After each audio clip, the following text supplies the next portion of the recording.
இருக்கீங்க? நல்லா இருக்கும் சார். லாஸ்ட்டுக்கு ஒரு 10 நாள் ட்ரீட்மெண்ட் எடுத்திருக்கோம் இல்லையா? 15 நாள் எடுத்திருக்கோம். இப்போ வந்து நான் 18 நாள் எடுத்துருக்கேன் சார். இன்னையோட 18 நாள் எடுத்திருக்கேன். ஓகே. இதுக்கு முன்னாடி எப்படி இருந்தது? இப்போ எப்படி இருக்கீங்க? எப்படி ஃபீல் பண்ணுறீங்க ட்ரீட்மெண்ட்? இதுக்கு முன்னாடி நான் ஆர்த்தோபேட் பண்ணிட்டு இருந்தேன் சார். சரி. அங்கே பண்ணி எனக்கு இன்ஜெக்ஷன்லாம் போட்டாங்க. ஒரு 15 டேஸ் நல்லா இருந்தது. அதுக்கப்புறம் மறுபடியும் அதே பெயின் இது வந்துச்சு. அப்போ எங்கள் ரிலேஷன் வந்து இந்த அட்ரஸ் எனக்கு கொடுத்தாங்க.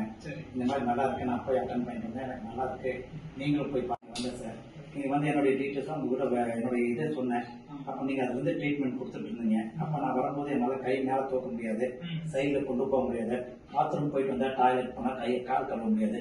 இப்போ வந்து அந்த 18 டேஸ் நான் ட்ரீட்மெண்ட் எடுத்தனால நான் 90% நல்லா கை தூக்குறேன். எல்லா பக்கம் எல்லா வேலையும் நல்லா பண்ணிட்டு இருக்கேன். இன்னும் ஒரு 10% இருக்கு.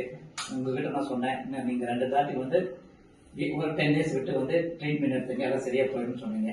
அந்த மாதிரி நான் அதுக்காக முயற்சி பண்ணேன். இப்போ உங்களுக்கு இந்த எக்ஸசைஸ்லாம் சொல்லி கொடுத்துருக்காங்க இல்லையா? இதையும் ப்ராப்பரா ஃபாலோ பண்ணணும்.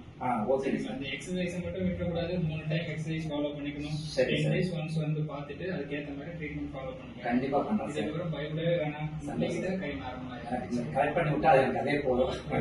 எனக்கு அதே ப்ராப்ளமா இருக்கு. நன்றி சார். எக்ஸசைஸ்ங்கிறது தான் இம்பார்ட்டன்ட். சரி சார். அது லேக் ஆஃப் பிசிக்கல் ஆக்டிவிட்டி இல்லாம ஏதாவது ஒரு ஆக்டிவிட்டி வேலை பார்த்துட்டே இருக்கும் அப்படின்னாலே இந்த கம்ப்ளைண்ட் எதுவும் வராது. சரி. இந்த சைடு படுக்கிறது மட்டும் அவாய்ட் பண்ணுங்க. அப்படி வராது வேணும். சரி சார். ஓகேங்க சார். ரொம்ப நன்றி சார். இந்த அளவுக்கு கண்டு வந்திருக்கீங்க. ரொம்ப நன்றி. என்னைக்கு மறக்கவே மாட்டேங்க.